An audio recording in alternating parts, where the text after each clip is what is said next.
Hey there, Rush fans. Mike Crook here, coming at you for another episode of Between the Pipes. For the first time since the pandemic put an abrupt end to the season for the 2019-2020 ECHL season, where we last left you, the Rush were trying to get some noise and making that final push for one of the late playoff spots. They had some momentum going, but unfortunately we'll never know if they ever actually made the playoffs. So it's just one of those what-if seasons.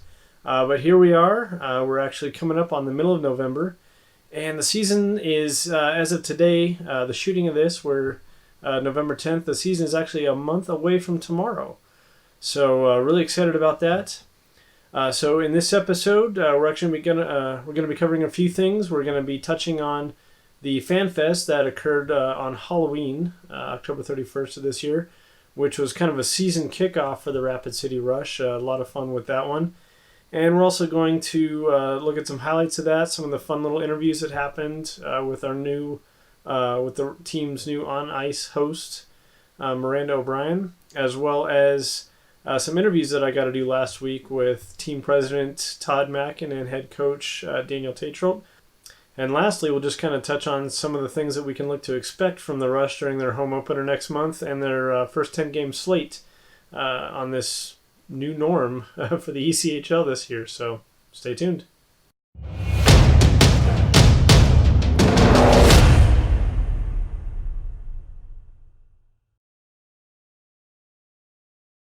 And we're back. So yeah, Mike Crook here for Free Sports Press and the Sin Bin, a joint venture that I do for both of those sites.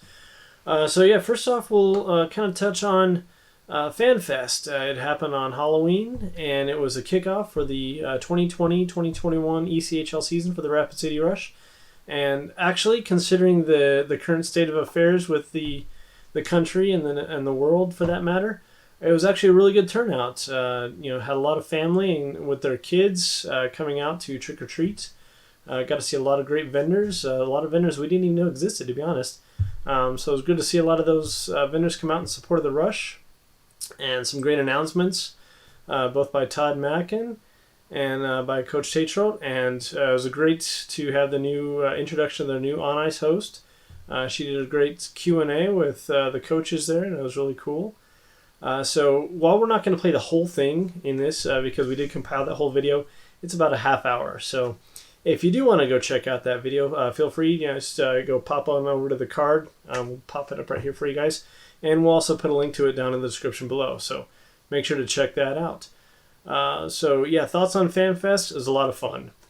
Our granddaughter, she had a blast going around in her giraffe costume. And then our other granddaughter, she was a little pig, and she came out. And they both had fun filling up their trick-or-treat buckets, which alleviated us having to go out as much that night to have them collect candy. So a lot of fun was had. It was a great crowd, great atmosphere, and I'll tell you what, Todd Mackin can really light up a crowd. I was insanely enthused after that. But here, let's check out some of the highlights and my immediate impressions right afterward. Okay, Mike Crook with Free Sports Press here. We are at the 2020 Rapid City Rush Fan Fest.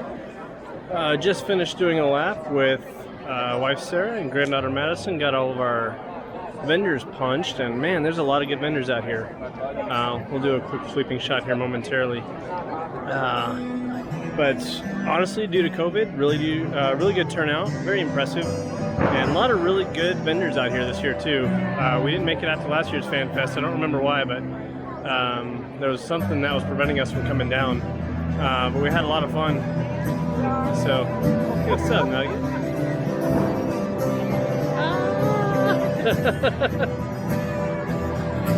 So, a lot of fun to be had. So we're gonna go mingle for a little bit. Talked to Tetsi a little bit earlier. He said festivities for all the signings and whatnot should kick off around 12:30, something like that. So we'll keep mingling, see if we can get some crowd shots and whatnot. So stay tuned. What a great turnout. So humbled and excited and proud to be in this community and to hopefully bring us back to a little bit of a sense of normalcy with hockey here coming up in December. This is one of my most fun events of the year because it means hockey's getting ready to start rolling. And while we started this one a little bit later than maybe we'd hoped, we will still continue to have a 72-game schedule this year. We will still bring fun and exciting hockey and a fun place for our community to gather and cheer on the Rapid City Rush. And so I wanted to just make sure everybody knows how excited and important this is, I believe, to this community, and certainly is to our league and to our sport. We're going to be the only pro hockey team, or pro hockey league, starting in North America, with others to follow. So all eyes will be on us. And that is important for us, not only with our front office, our hockey ops staff, but also for our fan base. This is really an opportunity for us to show everyone what our community is about, how we do things, and we really are going to be leaders on the forefront of getting this sport back going in North America. So I'm super pumped about that, and I'm excited about the challenge, and I think we have just the community and just the staff to pull this off very successfully. Without further ado, I'd love to show you our new jerseys for the 2020-21 season.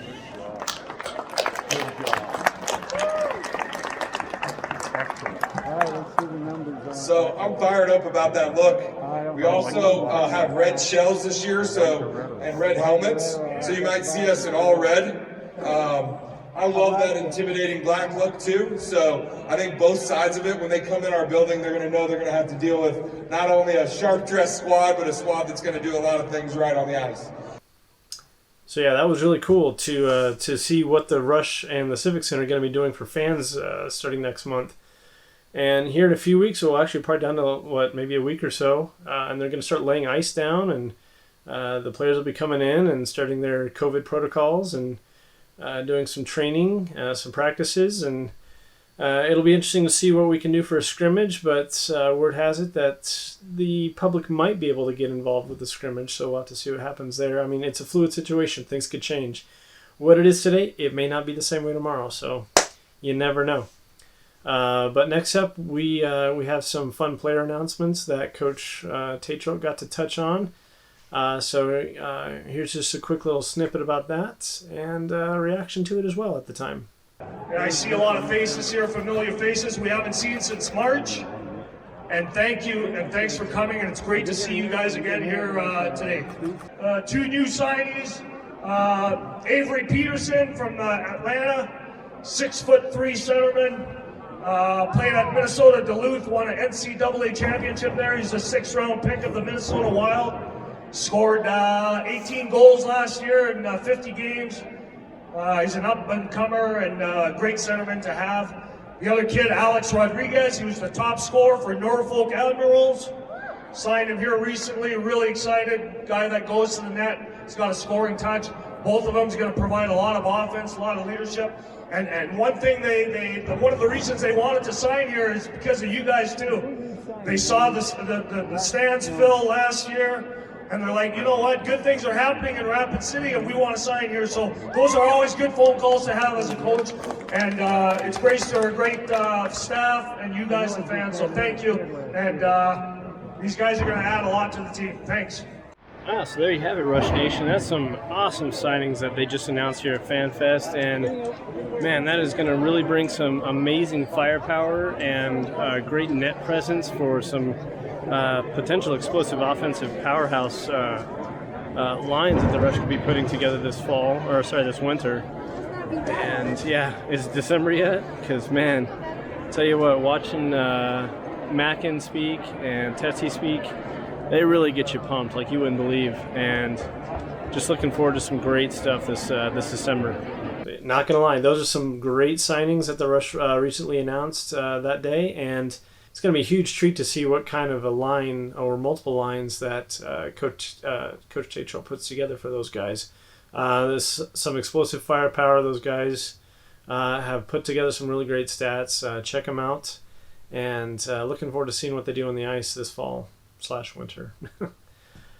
Yeah, and lastly, we did get to have a really great interview, Zoom interview with Rush President Todd Mackin and head coach Daniel Tetrault last week, and got a lot of further explanation on what they were able to touch on for FanFest. both with the COVID protocols and scrimmages and player signings, and what they felt were some really good strengths coming into this season, and how things are going to be looking for this new season under this new normal, I guess, that we're in right now. So let's check out that. How's it going there, Todd? Good, how are you, man? Hey, I'm hanging in there, living the dream, man. Somebody's got you. Yeah, thanks for meeting with me today, though. I know you guys have probably had a pretty busy schedule. I heard that you guys were getting some COVID tests and all that stuff done. Is that happening pretty often now, ramping up for the season then? Well, we are all getting tested today, and then we're going to go into kind of a self-quarantine situation through training camp with that. So our days of fun running around town and doing stupid stuff is over. So we're kind of going to clean it up and come to work, go home, eat at some of our partners at our restaurants and go from there. Sounds good. So, yeah, first off, FanFest, that was an awesome event on Saturday, not gonna lie. The wife and grandkids had a blast, and especially with the state of everything that's going on right now with the pandemic, it was actually a really good turnout, and a lot of great announcements came out from the organization. With the jersey design, though, I want to ask you, what actually goes into a jersey design like that? Is there a partner organization that you have, or is that all done in-house? I mean, how does that design concept come around? So that was done in-house. We walked through that with our whole staff, but we have an in-house designer, Amanda Gunter, who kind of puts some things together. We like to have a red. That's something that I really wanted to be a strong color for us as we move forward as an organization, and something we want to wear. We wore red every Friday last year, and that's something we're going to continue to do every Friday at home wearing red. So that was an exciting piece, so we wanted to make sure we had that. This year we actually brought in red helmets and red shells as well, so we could really diversify our options for what we could wear each night. So now we could go all red. We could, wear red shells with the black jersey. We could wear red helmets with the black jersey. We could just do a lot of different types of designs, which is really cool and gives us the ability to kind of change on the fly. And then what we tried to do with the blacks and the white was kind of keep some consistency on what our logos look like, but then just add different feels to them. On the white, we wanted to do more of like a throwback, like an old school sweater look. We also saw, some things that they did with the All-Star game last year in the NHL. We thought those were cool look. And then with the blacks, we wanted to kind of do an ode to what we did last year with our military appreciation jersey, which was one of the most celebrated jerseys we've had from our fan base. And so we kind of tried to take that look another step with red accents and then the black and gray. So we were pretty excited about the way they turned out, and we, look good, play good, right? Oh yeah, definitely going to be a well-dressed team on the ice. And the other thing I want to ask about, and you did touch on a lot of these options in your announcements on Saturday, with like the mobile food ordering and stuff like that, and the different social distancing options with the sections, and how fans can still have an enjoyable experience, which is great. And I'm sure the Civic Center's had a lot of hand in those preparations. But one thing we've read is that, unfortunately, the AHL, they've already had to bump their season start date to January. Now with the ECHL, is that even being talked about, or is that not even on the table for discussion right now? So a couple things there. Yes, I appreciate you bringing the things that we're doing to try to make it safe and enjoyable for our fan base. That's an exciting piece for us. And, we right now do not have any restrictions on our venue. So fans can come in, mask, no mask. They can sit right next to each other. They can stand in line at concession stands and in the bathrooms and things like that. They can put as many people as we want in the team store. However, we want to be safe and we want to do our part. So, we've added, to your point, we added some socially distanced sections where fans can come and they can sit at a socially distanced space apart from other fans. The Civic Center has worked with us to put together some concession options for fans where they don't have to go stand in line. We've added and upped our janitorial staff that'll be available doing cleaning during the games. So continual cleaning will happen. We've updated and added additional hand sanitizers throughout the entire venue. And we've also, we will be recommending that people wear masks when they come into the game. So we've done a lot of added things just that is for us and for our, hopefully keeping our fan base safe, because they're the most important lifeblood of what we're trying to do here, and we need them. So we need them healthy, we need them safe, we need them loud, and all the above. The second part that you brought up was the American League, and certainly they got pushed back. That was a league-wide decision. One of the things that we did as a league was we worked through a split schedule. So 13 of our teams will be starting on that December 11th date, and those are the teams that jurisdictions allow them to get going and get rolling. And then the remainder of the teams have on November the 30th an option to opt in for a January 15th start date. So we could have an additional, at this point, an additional 12 teams that could come in. So it's important for us to start on the 13th, and really, like I mentioned at FanFest, be like a case study, an example for how to get hockey going back again in North America. All eyes are going to be on us, and we need to do things the right way, so that the American League can start and feels comfortable and safe starting in January, February. Okay, and that's really great to hear, because not gonna lie, we're really, in our household anyway, granddaughter especially, we are so pumped for hockey to kick back up in the Black Hills. And us too. She thought when we were taking her to FanFest on Saturday, she thought she was actually going to a hockey game. We're like, no, you're gonna be down there. It's not quite, right, but we're getting there. Well, and that was the thing with FanFest, which you mentioned earlier. I mean, we were so excited about the turnout there. What a great event, and that's one of the things that when we started a year and a half ago that we said we were going to do, was we were not going to just do an event and walk away from it the next year. These are going to be staples in our community, and hopefully things that our fans continue to enjoy and come to. It's a free event. It worked out perfectly that it was on Halloween, so kids got to trick or treat and walk around and meet people and all our different partners that were there, and community organizations and our coaches, and just really celebrate the fact that hockey's coming back. And so that's one of the things, Select a Seat and FanFest and all these things that we want to continue to do. Corporate partner parties, season ticket holder events, all these things are imperative to the success of our organization. And as long as we're allowed to do it, we're going to make things happen. And one final question for you, because that's great to hear. And yeah, that's anything that gets a little bit of normalcy back in our lives again is always a positive. It really helps the human spirit. For sure. But I know from Free Sports Press perspective, we also cover RMAC games with the Hard Rockers football team. And working with them this fall, it was the RMAC's league decision that there was going to be no media credentials given out for on-field coverage. The best that they could do was getting us up in the stands, which, we opted out for that this year. Are there going to be, I'm sure there's going to be stipulations as far as locker room access goes, but as far as shooting and covering games within the arena, are we going to be allowed to cover those the same way we have in the past, or are there going to be stipulations on that? You should be able to cover them the way you have in the past. Certainly back of house is going to be locked down for both teams for safety. And then the way we're going to do interviews post-game might be a little bit different as well. But as far as the in-game coverage, you should have the access and ability to go to all of the places that you've been able to go to in the past. Excellent. Good to hear, Todd. Again, thank you very much for your time today. It's been a pleasure as always. And we're just we can't get here fast enough, man. Same with us, and thank you for your continued support of the team and continuing to update our fans on what we have going on. It's organizations like yours that is imperative to the success of organizations like ours. So thank you very much, and I really appreciate it. Of course, thank you. What's up there, Mike? What's up there, Tetsi? Geez, you're like Sleepy Joe in the basement.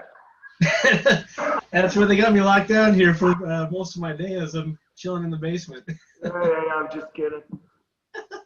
It is Great what setup. it is, though. Big Florida State fan, eh? Oh, yeah. How are they doing this year? Yeah, we don't talk about that. Oh, okay. It's been a rough year. No, I mean, it's a growing season. It's his first-year head coach, and then he got COVID. And well, he's not a first-year head coach, but he's first year at FSU, so. Wasn't Bobby Bowden the big coach there? Oh, Bobby's been out since like 2008, I want to say. Yeah, I remember that guy. Yeah, then they've had Jimbo Fisher, Willie Taggart. Now they got Mike Norvell. Okay. And growing pains. Hey, I They know had a that. I know signature. what that's all about. Oh yeah, Yeah, I'm sure you feel what he's going through right now. You've been there. I always feel for the coaches, especially the first year guys. He's had a rough go about it, but you know what? I think that we're making forward progress, and that's all you can ask for. I'm not asking for a national championship. I'm just asking not to get blown out in every game. Yeah, for sure. So, but yeah, thanks for meeting with me this morning. Always good chatting with you. Yeah, With FanFest that happened this last weekend, obviously some killer roster announcements with Avery and Alex. And you did touch on it a little bit when you're talking about them on Saturday, but just how long were they on Rapid City's radar, even before COVID? I mean, have you been looking at these guys for a bit? well, the good thing about Mountain Standard Time, I got to watch those teams, before our games last season, and when they became free agents and those teams opting out, I made the phone calls to Peterson and Rodriguez. Rodriguez was the top scorer in Norfolk. And, Peterson's a big center we were looking for at 6'3", and he had 16 goals last year. So, they're just great signings. They wanted to be here in Rapid City. They've heard nothing but good things, and got the deals done right away. Good. Because, I've looked at some of their highlight stuff after they were announced, and, I went back and they put up some good numbers. And they're really there's some good signings. I'm looking forward to seeing what kind of lines you put together with them this fall. Yeah, I mean, there's going to be a lot of combinations with lines, but all three lines are very solid. So we have a lot of offense, and it's a good problem to have, Mike. Yeah, because I know that the team kind of got the short end of the stick on that with the season getting cut short, and we were on the cusp of a playoff spot. Everything was just kind of starting to fall in place, and then it all just got shut down. So I'm hoping that same level of energy and enthusiasm with this team just kind of rolls into this new season. We kind of pick up where we left off. Yeah, no, we got quite a few key returning players, and guys like Quenville and Coulter up front. Momany, he was hurt a lot last year, but he provides a lot of offense as well, and he's a good defensive player. Takes big draws as well. And then Carlson from 2 years ago, #1 goalie. I mean, he loved it here, and he's excited to come back. So there's definitely a lot of energy from the guys, and they can't wait to get into town. I mean, they've been off since March and working really hard in their training and getting ice right now in their wherever they live. And they're excited to be come back, and good things are happening here, and we got to carry that momentum into this season.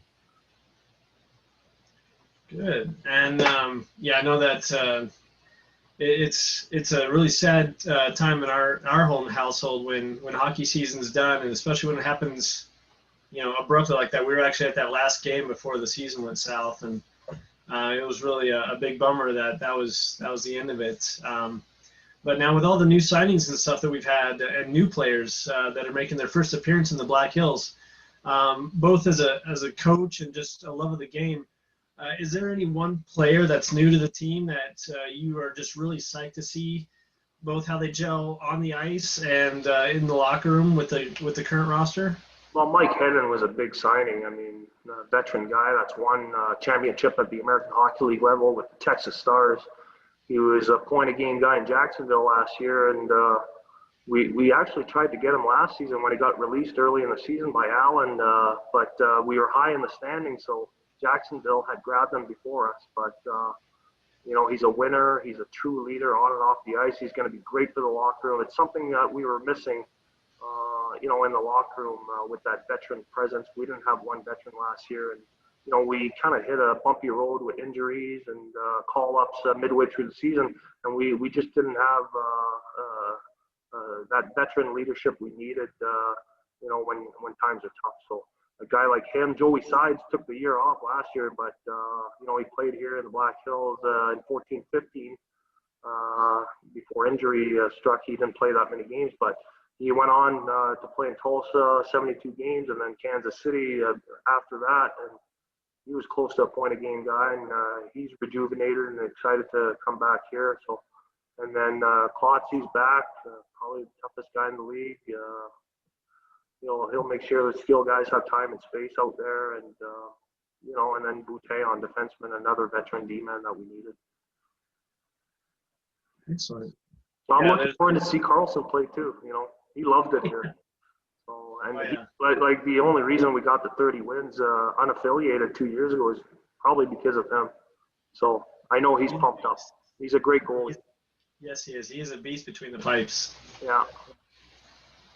Yeah, I'm looking forward to see what kind of a 1-2 punch we have between the pipes this season too. Because having Carlson back that's big. And we got Gordy. I mean, look what he did last season when I picked him up from Indy. He was absolutely lights out. Oh yeah. Gordy Dayfield. So and he loved it here. So it's a good problem to have. You always need depth right at the goaltending position. It's your number one position in all of hockey. I mean, you can be the dumbest coach, but if you got the goalie that stops the puck, it makes you look good too. So. Hey, right? If those are the problems that Rapid City has to suffer through this year, I think it's going to be a good season. Yeah. So, well, thank you very much, Coach, for your time today. That's all I've got for you. It's a pretty quick and short interview, but, season's kicking up. Actually, a quick one. When are practices going to start? Do you know that date yet? The official first date of camp will be Monday, November 30th. But guys are rolling in that third week of November. There'll be captain skates before that. And, Gotcha. So they'll be on the ice 5 or 6 times before camp opens up. So that'll be good. And probably with everything going on, I'm sure there's probably not going to be any kind of a scrimmage with another team. Probably just going to be inter-squad scrimmage. Yeah, inter-squad scrimmage like we did last season. It won't be too long because, we don't have that many bodies for training camp. But we'll do something fun, and then we'll see if it's opened up to the fans. Hopefully it will, and go from there. Good deal. Well, thank you very much for your time today, Coach. And, we're looking forward to hockey next month. Thanks, Mike. I appreciate it. Yeah, take care, buddy. All right, take care. There you have it, Rush Nation. All right, so first episode of Between the Pipes for the 2020-2021 ECHL season is now officially in the books, so what can we expect for the home opener next month? Man, it's going to be electric. Considering the fact that the Rush can actually pack the house, there's no, 25, 50%, restrictions on what they can do as far as fans are concerned. I really encourage all the fans to come out and really pack this arena. Come and see what this team is going to put together this fall. Mackin, that guy can really light up a crowd, and he had me energized, and I hope he had you energized as well after hearing him speak. And Tetsi is fired up. He is very hungry, and you can hear it in his voice that he really wants his team to continue the forward progress that they ended last season with. And the team that is getting put together, this roster lineup, it really has some strong marks to it that they could make some noise early, and barring any kind of, I don't want to call it a mid-season slump, but usually around the holidays with a traditional start is when, the injury bug, sicknesses, things like that would kind of sweep through the locker room, and hopefully with maybe a later start in the year that maybe we can kind of avoid some of that stuff, and the Rush will actually be able to overcome it and sustain a really good solid start well into the season. But who knows what's going to happen. The split start with the ECHL. You got part of the team starting next month, part of the team starting in January. So we'll see what happens. But hopefully shots like this at the Civic Center are going to be the norm, and we can start to have fans in attendance again, enjoying games, supporting a great team and a great organization for this community. So definitely encouraging everyone to come out and check out what the 2020-2021 Rapid City Rush team is all about. This team on paper looks like it's going to be electric, and if things go as everybody hopes they're going to go, heads are going to turn this season. So watch out. And thank you again for watching this far of the video, because it definitely helps out the algorithm. If this is your first time on the channel, either Free Sports Press or the Sin Bin, we definitely thank you both very much, and make sure to both like the channel and subscribe to it, and make sure to hit that bell notification so that way you're notified of all of our new content. We do hope to drop 2 episodes a month, but it all depends on time and schedules and things of that nature, so you know how the real world goes. It can be hectic, but again, we thank you for all your love and support this far. And a big shout out to the Rush organization. Again, thank you guys for always being entertaining for all of our wants and needs when it comes to getting a hold of both players and personnel and office staff for interviews. You guys are great, and we continue to thank you all very much for your love and support and a great working relationship with you guys. So again, this is Mike Crook, and we'll see you in the next one. How excited are you for Rush games? You so excited?